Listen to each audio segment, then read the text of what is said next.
Locke is a powerful ally of the libertarian. First, he believes, as libertarians today maintain, that there are certain fundamental individual rights that are so important that no government, even a representative government, even a democratically elected government, can override them. Not only that, he believes that those fundamental rights include a natural right to life, liberty, and property. And furthermore, he argues that the right to property is not just the creation of government or of law.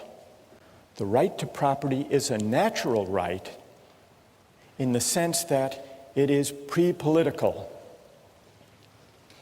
It is a right that attaches to individuals as human beings, even before government comes on the scene, even before parliaments and legislatures enact laws to define rights and to enforce them.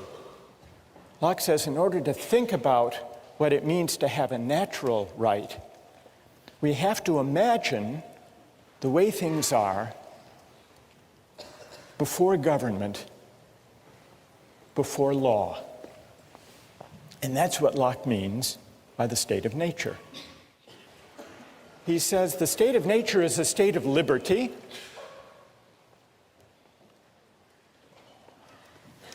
Human beings are free and equal beings. There is no natural hierarchy. It's not the case that some people are born to be kings and others are born to be serfs. We are free and equal in the state of nature. And yet, he makes the point that there's a difference between a state of liberty and a state of license. And the reason is that even in the state of nature, there is a kind of law. It's not the kind of law that legislatures enact. It's a law of nature. And this law of nature constrains what we can do, even though we're free, even though we're in the state of nature. Well, what are the constraints? The only constraint given by the law of nature is that the rights we have, the natural rights we have, we can't give up, nor can we take them from somebody else. Under the law of nature, I'm not free to take somebody else's life or liberty or property, nor am I free to take my own life or liberty or property.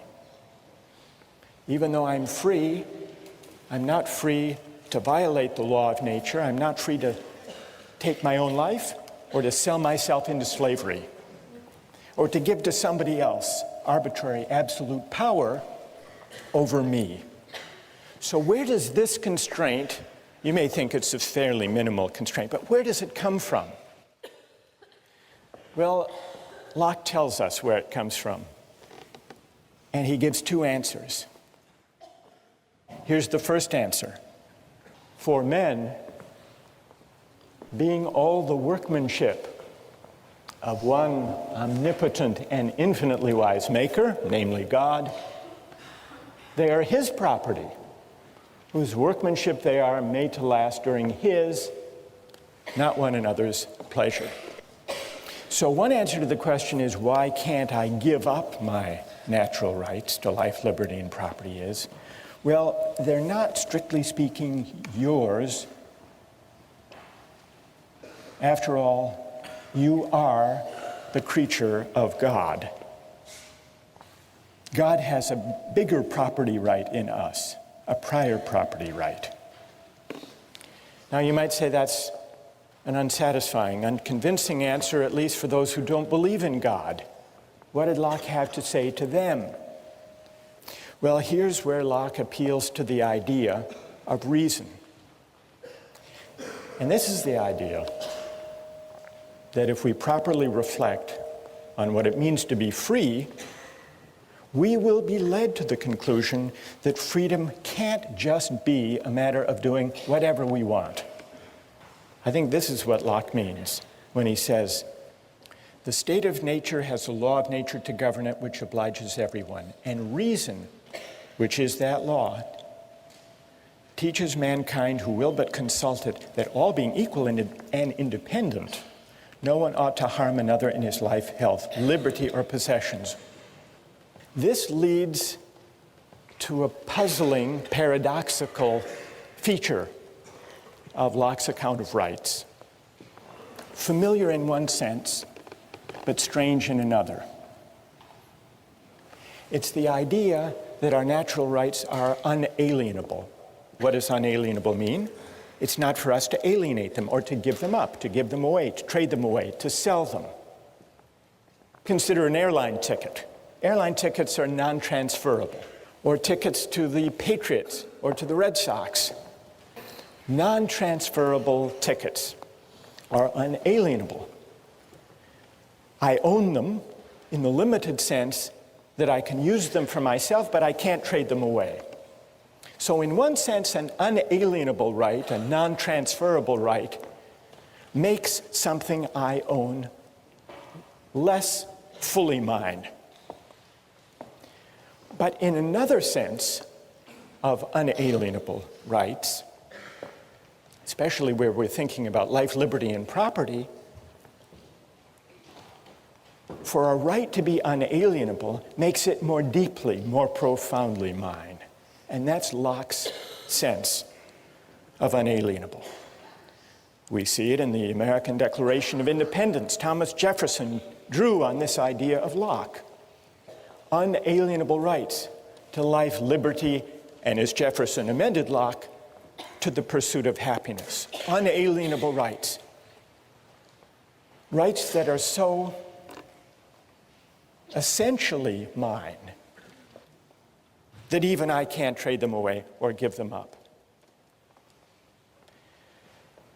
So these are the rights we have in the state of nature, before there is any government. In the case of life and liberty, I can't take my own life, I can't sell myself into slavery any more than I can take somebody else's life or take someone else as a slave by force. But how does that work in the case of property? Because it's essential to Locke's case that private property can arise even before there is any government. How can there be a right to private property even before there is any government? Locke's famous answer comes in section 27. Every man has a property in his own person. This nobody has any right to but himself. The labor of his body and the work of his hands, we may say, are properly his. So he moves, as the libertarians later would move, from the idea that we own ourselves, that we have property in our persons, to the closely connected idea that we own our own labor. And from that to the further claim that whatever we mix our labor with that is unowned becomes our property. Whatever he removes out of the state that nature has provided and left it in, he has mixed his labor with and joined it to something that is his own, and thereby makes it his property. Why? Because the labor is the unquestionable property of the laborer, and therefore no one but the laborer can have a right to what is joined to or mixed with his labor. And then he adds this important provision, at least where there is enough and as good left in common for others. But we not only acquire a property in the fruits of the earth, in the deer that we hunt, in the fish that we catch, But also, if we till and plow and enclose the land and grow potatoes, we own not only the potatoes, but the land, the earth. As much land as a man tills, plants, improves, cultivates, and can use, the product of, so much is his property. He, by his labor, encloses it from the commons. So, the idea that rights are unalienable seems to distance Locke from the libertarian. The libertarian wants to say we have an absolute property right in ourselves, and therefore we can do with ourselves whatever we want. Locke is not a sturdy ally for that view. In fact, he says if you take natural rights seriously, you'll be led to the idea that there are certain constraints on what we can do with our natural rights, constraints given either by God or by reason, reflecting on what it means really to be free. And really to be free means recognizing that our rights are unalienable. So here's the difference between Locke and the libertarians, but when it comes to Locke's account of private property, he begins to look again like a pretty good ally. Because his argument for private property begins with the idea that we are the proprietors of our own person, and therefore of our labor, and therefore of the fruits of our labor, including not only the things we gather and hunt in the state of nature, but also we acquire a property right in the land that we enclose and cultivate and improve. There are some examples that can bring out the moral intuition that our labor can take something that is unowned and make it ours. Though sometimes there are disputes about this.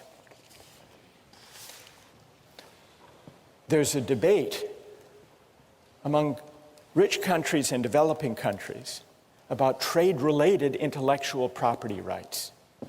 It came to a head recently over drug patent laws. Western countries, and especially the United States, say, we have a big pharmaceutical industry that develops new drugs. We want all countries in the world to agree to respect the patents. Then there came along the AIDS crisis in South Africa. And the American AIDS drugs were hugely expensive, far more than could be afforded by most Africans. So the South African government said, we're going to begin to buy a generic version of the AIDS antiretroviral drug at a tiny fraction of the cost, because we can find an Indian manufacturing company that figures out how the thing is made and produces it. And for a tiny fraction of the cost, we can save lives if we don't respect that patent. And then the American government said, no, here's a company that invested research and created this drug. You can't just start mass producing these drugs without paying a licensing fee. And so there was a dispute. And the pharmaceutical companies sued the South African government to try to prevent their buying the cheap, generic, as they saw it, pirated version of an AIDS drug. And eventually, the pharmaceutical industry gave in and said, all right, you can do that. But this dispute about what the rules of property should be, of intellectual property, of drug patenting, in a way is the last frontier of the state of nature, because among nations where there is no uniform law of patent rights and property rights, it's up for grabs until, by some act of consent, some international agreement, people enter into some settled rules. What about Locke's account of private property and how it can arise before government and before law comes on the scene? Is it successful? How many think it's pretty persuasive? Raise your hand. How many don't find it persuasive? All right, let's hear from some critics. What is wrong with Locke's account of how private property can arise without consent? Yes? Yeah, I think it justifies European cultural norms as far as when you look at how Native Americans may not have cultivated American land, but by their arrival in the Americas, that contributed to the development of America, which wouldn't have otherwise necessarily happened then or by that specific group. So you think that this defense of private property in land? Yes, because it complicates original acquisition if you only cite the arrival of foreigners that cultivated the land. I see. And what's your name? Rochelle. Rochelle? Yeah. Rochelle says this account of how property arises would fit what was going on in North America during the time of the settlement, the European settlement. Do you think, Rochelle, that it's a way of defending the appropriation of the land? Indeed, because I mean he's also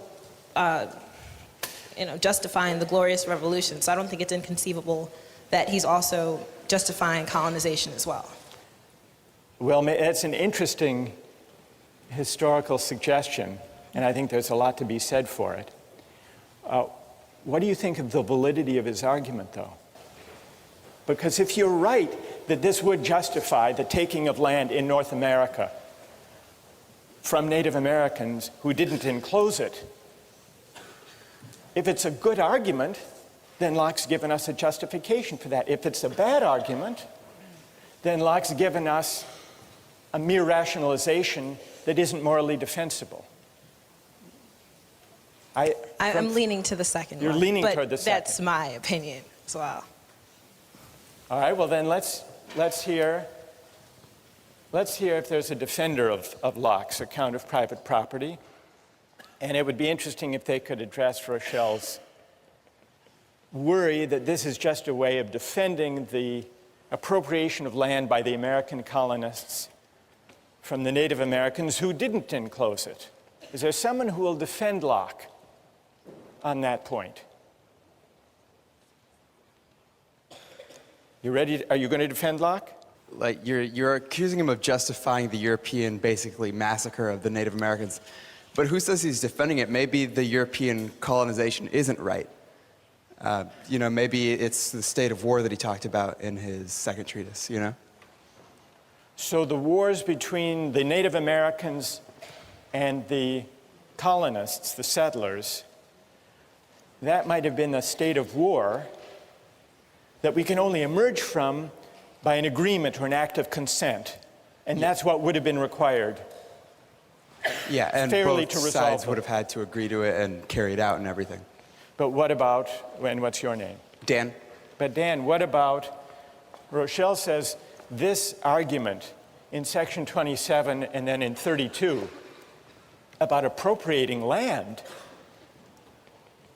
that argument, if it's valid, would justify the settlers appropriating that land and excluding others from it. Do you think that argument's a good argument? Well, doesn't it kind of imply that the Native Americans hadn't already done that?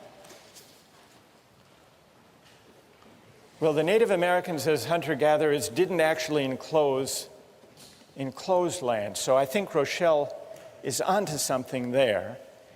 What I want to, go ahead, Dan. At the same time, he's saying that just by picking an acorn or taking an apple or maybe killing a buffalo on a certain amount of land, that makes it yours because it's your labor, and that's, your labor would enclose that land. So by that definition, maybe they didn't have fences around little plots of land, but they were using it. Yeah, by Locke's definition. So maybe by Locke's definition, the Native Americans could have claimed a property right in the land itself. But they just didn't have Locke on their side, as she points out. Okay, that's good. One more defender of Locke. Go ahead. Well, I mean, just to defend Locke, he does say that there are some sometimes in which you can't take another person's land. For example, you can't acquire land that is common property. See, people in terms of American Indians, I feel like they already had civilizations themselves, and they were using land in common. So it's kind of like an analogy to what he was talking about with like the common English property. You can't take land that everybody's sharing in common. Interesting. And That's also, interesting. you can't take land unless you make sure that there's as much land as possible left for other people to take as well. So if you're taking common, so you have to make sure that whenever you take land, or that there's enough left for other people to use. That's Right. just as good as the land that you took. So. That's true.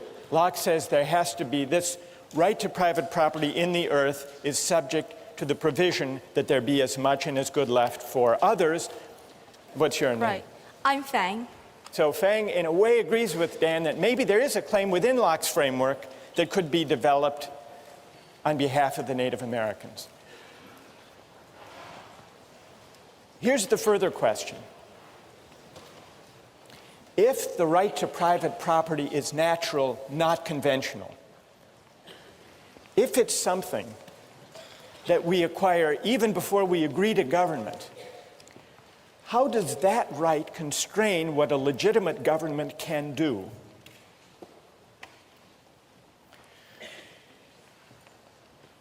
In order finally to see whether Locke is an ally or potentially a critic of the libertarian idea of the state, we have to ask what becomes of our natural rights once we enter into society.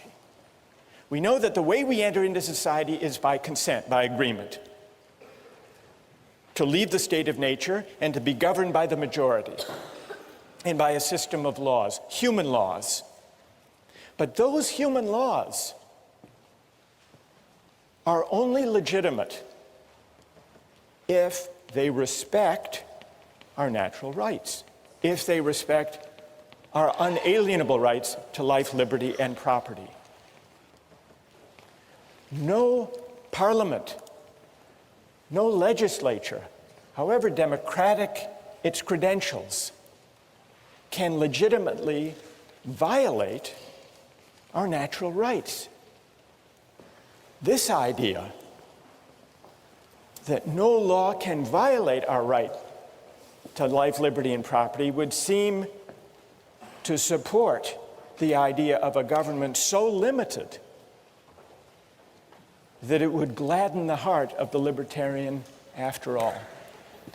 But those hearts should not be so quickly gladdened, because even though for Locke the law of nature persists once government arrives, even though Locke insists on limited government, government limited by the end for which it was created, namely the preservation of property, even so, there's an important sense in which what counts as my property, what counts as respecting my life and liberty, are for the government to define. That there be property, that there be respect for life and liberty is what limits government. But what counts as respecting my life and respecting my property, that is for governments to decide and to define. How can that be? Is Locke contradicting himself? Or is there an important distinction here? In order to answer that question, which will decide Locke's fit with the libertarian view, we need to look closely at what legitimate government looks like for Locke, and we turn to that next time.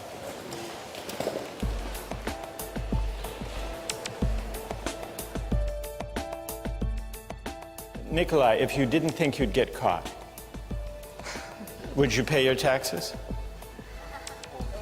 I don't think so. I would rather have a system personally that I could give money to exactly those sections of the government that I support and not just blanket support everything. You'd rather be in the state of nature, at least Exactly. on April 15th.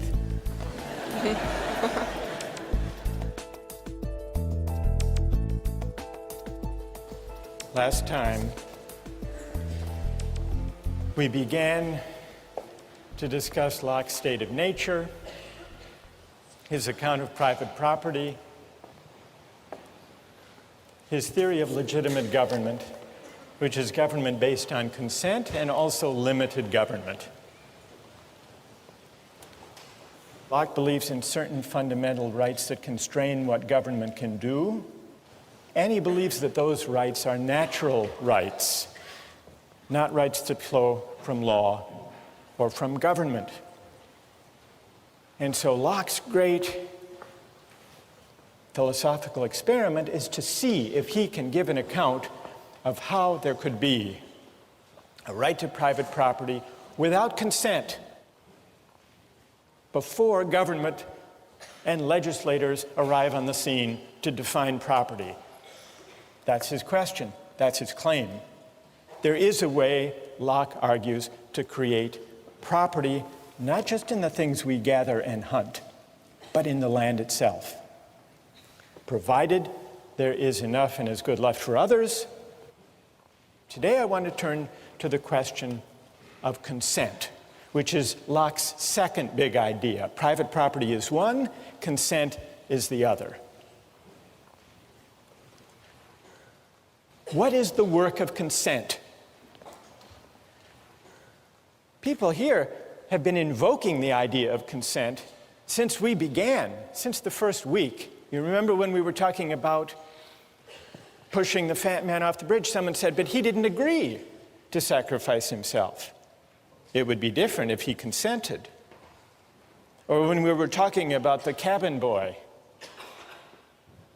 killing and eating the cabin boy, some people said, well, if they had consented to a lottery, it would be different. Then it would be all right. So consent has come up a lot. And here in John Locke, we have one of the great philosophers of consent. Consent is an obvious, familiar idea in moral and political philosophy. Locke says that legitimate government is government founded on consent, and who nowadays would disagree with him? Sometimes when the ideas of political philosophers are as familiar as Locke's ideas about consent, it's hard to make sense of them, or at least to find them very interesting. But there are some puzzles, some strange features of Locke's account of consent as the basis of legitimate government. And that's what I'd like to take up today. One way of testing the plausibility of Locke's idea of consent, and also of probing some of its perplexities, is to ask just what a legitimate government founded on consent can do. What are its powers according to Locke? Well, in order to answer that question, it helps to remember what the state of nature is like. Remember, the state of nature is the condition that we decide to leave, and that's what gives rise to consent. Why not stay there? Why bother with government at all? Well, what's Locke's answer to that question? He says there are some inconveniences in the state of nature, but what are those inconveniences? The main inconvenience is that everyone can enforce the law of nature. Everyone is an enforcer, or what Locke calls the executor of the state of nature. And he means executor literally. If someone violates the law of nature, he's an aggressor, he's beyond reason, and you can punish him. And you don't have to be too careful or fine about gradations of punishment in the state of nature. You can kill him. You can certainly kill someone who comes after you, tries to murder you. That's self-defense. But the enforcement power, the right to punish, everyone can do the punishing in the state of nature. And not only can you punish with death people who come after you, seeking to take your life, you can also punish a thief who tries to steal your goods, because that also counts as aggression against the law of nature. If someone has stolen from a third party, you can go after him. Why is this? Well, violations of the law of nature are an act of aggression. There is no police force, there are no judges, no juries. So everyone is the judge in his or her own case. And Locke observes that when people are the judges of their own cases, they tend to get carried away. And this gives rise to the inconvenience in the state of nature. People overshoot the mark, there's aggression, there's punishment, and before you know it, everybody is insecure in the enjoyment of his or her unalienable rights to life, liberty, and property. Now, he describes in pretty harsh and even grim terms what you can do to people who violate the law of nature. One may destroy a man who makes war upon him for the same reason that he may kill a wolf or a lion. Such men have no other rule but that of force and violence. Listen to this. And so may be treated as beasts of prey, those dangerous and noxious creatures that will be sure to destroy you if you fall into their power. So kill them first. So what starts out as a seemingly benign state of nature where everyone's free and yet where there is a law and the law respects people's rights and those rights are so powerful that they're unalienable, what starts out looking very benign, once you look closer, is pretty fierce and filled with violence, and that's why people want to leave. How do they leave? Well, here's where consent comes in. The only way to escape from the state of nature is to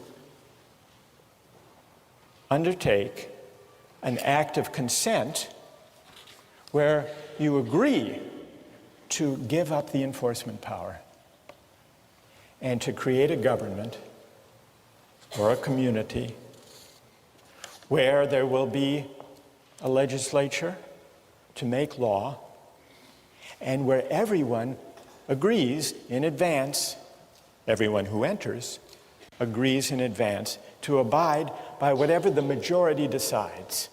But then the question, and this is our question, and here's where I want to get your views, then the question is, what powers, what can the majority decide? Now here it gets tricky for Locke, because you remember, alongside the whole story about consent and majority rule, there are these natural rights, the law of nature, these unalienable rights. And you remember, they don't disappear when people join together to create a civil society. So even once the majority is in charge, the majority can't violate your inalienable rights, can't violate your fundamental right to life, liberty, and property. So here's the puzzle. How much power does the majority have? How limited is the government created by consent? It's limited by the obligation on the part of the majority to respect and to enforce the fundamental natural rights of the citizens. They don't give those up. We don't give those up when we enter government. That's this powerful idea taken over from Locke by Jefferson in the Declaration. Unalienable rights. So, let's go to our two cases. Remember Michael Jordan, Bill Gates, the libertarian objection to taxation for redistribution? Well, what about Locke's limited government? Is there anyone who thinks that Locke does give grounds for opposing taxation for redistribution? Anybody? Go ahead. If the majority rules that there should be taxation, even if the minority should still not have to be taxed because that's taking away property, which is one of the rights of nature. All right, so, and what's your name? Ben. So, if the majority taxes the minority without the consent of the minority to that particular tax law, it does amount to a taking of their property without their consent, and it would seem that Locke should object to that. Do you want some textual support for your view, for your reading of Locke, Ben? All right. I brought some along just in case you raised it. If you have your texts, look at 138, passage 138. The supreme power, by which Locke means the legislature, cannot take from any man any part of his property without his own consent. For the preservation of property being the end of government, and that for which men enter into society, it necessarily supposes and requires that people should have property. That was the whole reason for entering society in the first place, to protect the right to property. And when Locke speaks about the right to property, he often uses that as a kind of global term for the whole category, the right to life, liberty, and property. So that part of Locke, that beginning of 138, seems to support Ben's reading. But what about the part of 138, if you keep reading? Men, therefore, in society having property, they have such a right to the goods which by the law of the community are theirs. Look at this. And that no one can take from them without their consent. And then at the end of this passage, he says, so it's a mistake to think that the legislative power can do what it will and dispose of the estates of the subject arbitrarily or take any part of them at pleasure. Here's what's elusive. On the one hand, he says, the government can't take your property without your consent. He's clear about that. But then he goes on to say, I mean, that's the natural right to property. But then it seems that property, what counts as property, is not natural but conventional, defined by the government. The goods which by the law of the community are theirs. And the plot thickens if you look ahead to section 140. In 140, he says governments can't be supported without great charge. Government is expensive. And it's fit that everyone who enjoys his share of the protection should pay out of his estate. And then here's the crucial line. But still it must be with his own consent, i.e. the consent of the majority, giving it either by themselves or through their representatives. So what is Locke actually saying? Property is natural in one sense, but conventional in another. It's natural in the sense that we have a fundamental, unalienable right that there be property, that the institution of property exist and be respected by the government. So an arbitrary taking of property would be a violation of the law of nature and would be illegitimate. But it's a further question, here's the conventional aspect of property, it's a further question what counts as property, how it's defined, and what counts as taking property, and that's up to the government. So the consent, here we're coming back to our question, what is the work of consent? What it takes for taxation to be legitimate is that it be by consent, not the consent of Bill Gates himself if he's the one who has to pay the tax, but by the consent that he and we, all of us within the society, gave when we emerged from the state of nature and created the government in the first place. It's the collective consent. And by that reading, it looks like consent is doing a whole lot, and the limited government consent creates isn't all that limited. Does anyone want to respond to that or have a question about that? Go ahead. Stand up. Well, I'm just wondering what Locke's view is on once you have a government that's already in place, whether it is possible for people who are born into that government to then leave and return to the state of nature. I mean, Wait. I don't think that Locke mentioned that at all in the... What do you think? Well, I think as the convention, it would be very difficult to leave the government because you are no longer...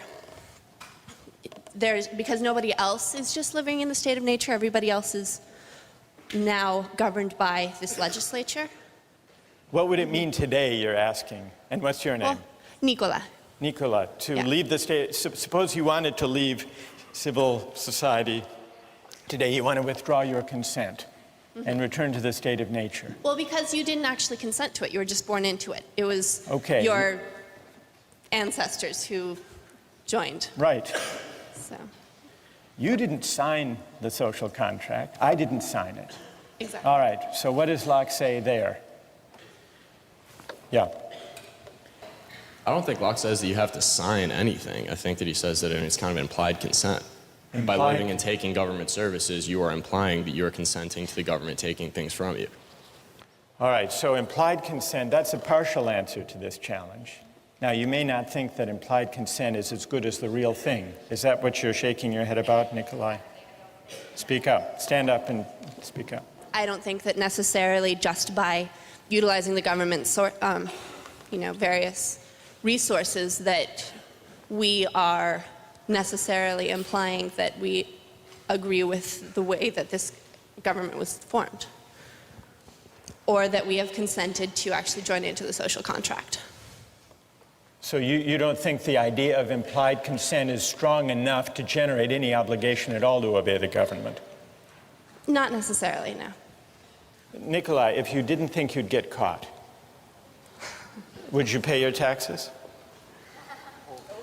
I don't think so. I would rather have a system personally that I could give money to exactly those sections of the government that I support and not just blanket support everything. You'd rather be in the state of nature, at least Exactly. on April 15th.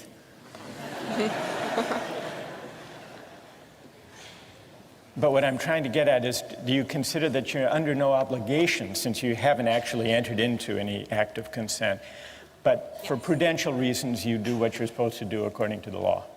Exactly. If you look at For it you? that way, then you're violating another one of Locke's treatises, which is that you can't take anything from anyone else. Like you can't take the government services and then not give them anything in return. If you want to go live in the state of nature, that's fine, but you can't take anything for the government because by the government's terms, which are the only terms under which you can enter the agreement, say that you have to pay taxes to take those things. So you're saying that Nicola can go back into the state of nature if she wants to, but she can't drive on Mass Ave. Exactly. I want to raise the stakes beyond using Mass Ave, Yes. and even beyond taxation. What about life? What about military conscription? Yes. What do you say? Stand up. First of all, we have to remember that sending people to war is not necessarily implying that they'll die. I mean, obviously, you're not raising their chances here, but it's not a death penalty. So if you're going to discuss whether or not military conscriptions is equivalent to, suppressing people's right to life, you shouldn't approach it that way. Secondly, the real problem here is Locke has this view about consent and natural rights. But you're not allowed to give up your natural rights either. So the real question is, how does he himself figure it out between I agree to give up my life, give up my property when he talks about taxes or military conscription for the fact, but I guess Locke would be against suicide. And that's still, my own consent. I Right. agree. Good. All by right. taking What's my your life. name? Eric. So Eric brings us back to the puzzle we've been wrestling with since we started reading Locke. On the one hand, we have these unalienable rights to life, liberty, and property, which means that even we don't have the power to give them up. And that's what creates the limits on legitimate government. It's not what we consent to that limits government. It's what we lack the power to give away when we consent that limits government. That's the point at the heart of Locke's whole account of legitimate government. But now you say, well, if we can't give up our own life, if we can't commit suicide, if we can't give up our right to property, how can we then agree to be bound by a majority that will force us to sacrifice our lives or give up our property? Does Locke have a way out of this? Or is he basically sanctioning an all-powerful government, despite everything he says about unalienable rights? Does he have a way out of it? Who would speak here in defense of Locke or make sense, find a way out of this predicament? All right, go ahead. I feel like there's a general distinction to be made between the right to life that individuals possess and the fact that the government cannot take away a single individual's right to life. I think if you look at conscription as the government picking out certain individuals to go fight in war, then that would be a violation of their rights, their natural right to life. On the other hand, if you have conscription, let's say a lottery, for example, then in that case, I would view that as the population picking their representatives to defend them in the case of war. The idea being that since the whole population cannot go out there to defend its own right to property, it picks its own representatives through a process that's essentially random. And then these sort of elected representatives go out and fight for the rights of the people. It works very similar, it works just like an elected government, in my opinion. All right, so an elected government can conscript citizens to go out and defend the way of life, the community that makes the enjoyment of rights possible? I think it can, because to me it seems that it's very similar to the process of electing representatives to a legislature. Although here, it's as if the government is electing by conscription certain citizens to go die for the sake of the whole. Is that consistent with respect for a natural right to liberty? Well, what I would say there's a distinction between picking out individuals and having a random choice of individuals. Like between picking out, let me make sure, between picking out individuals. Well, right, what's your name? Gokul. Gopal says there's a difference between picking out individuals to lay down their lives and having a general law. I think this is the answer Locke would give, actually, Gopal. Locke is against arbitrary government. He's against the arbitrary taking, the singling out of Bill Gates to finance the war in Iraq. He's against singling out a particular citizen or group of people to go off and fight. But if there's a general law such that the government's choice, the majority's action, is non-arbitrary, it doesn't really amount to a violation of people's basic rights. What does count as a violation is an arbitrary taking, because that would essentially say, not only to Bill Gates, but to everyone, there is no rule of law. There is no institution of property, because at the whim of the king, or for that matter of the parliament, we can name you or you to give up your property or to give up your life. But so long as there is a non-arbitrary rule of law, then it's permissible. Now, you may say this doesn't amount to a very limited government. And the libertarian may complain that Locke is not such a terrific ally after all. The libertarian has two grounds for disappointment in Locke. First, that the rights are unalienable, and therefore I don't really own myself after all. I can't dispose of my life or my liberty or my property in a way that violates my rights. That's disappointment number one. Disappointment number two, once there's a legitimate government based on consent, the only limits for Locke are limits on arbitrary takings of life or of liberty or of property. But if the majority decides, if the majority promulgates a generally applicable law, and if it votes duly according to fair procedures, then there is no violation, whether it's a system of taxation or a system of conscription. So it's clear that Locke is worried about the absolute arbitrary power of kings, but it's also true, and here's the darker side of Locke, that this great theorist of consent came up with a theory of private property that didn't require consent,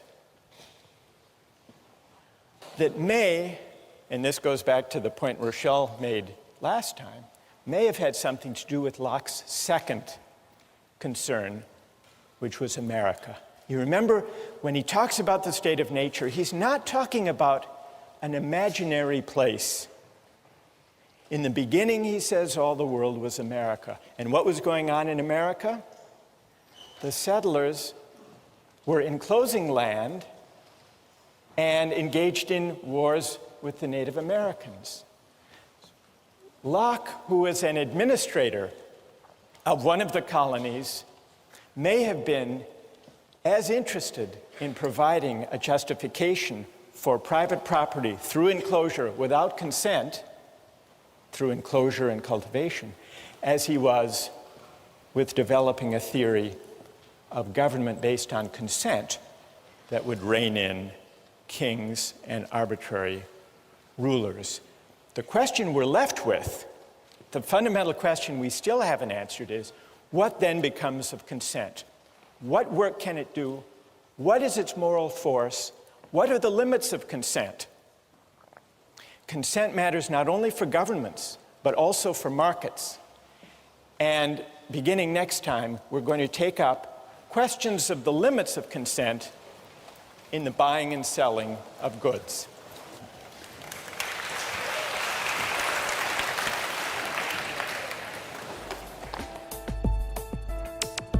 Don't miss the chance to interact online with other viewers of Justice. Join the conversation. Take up hot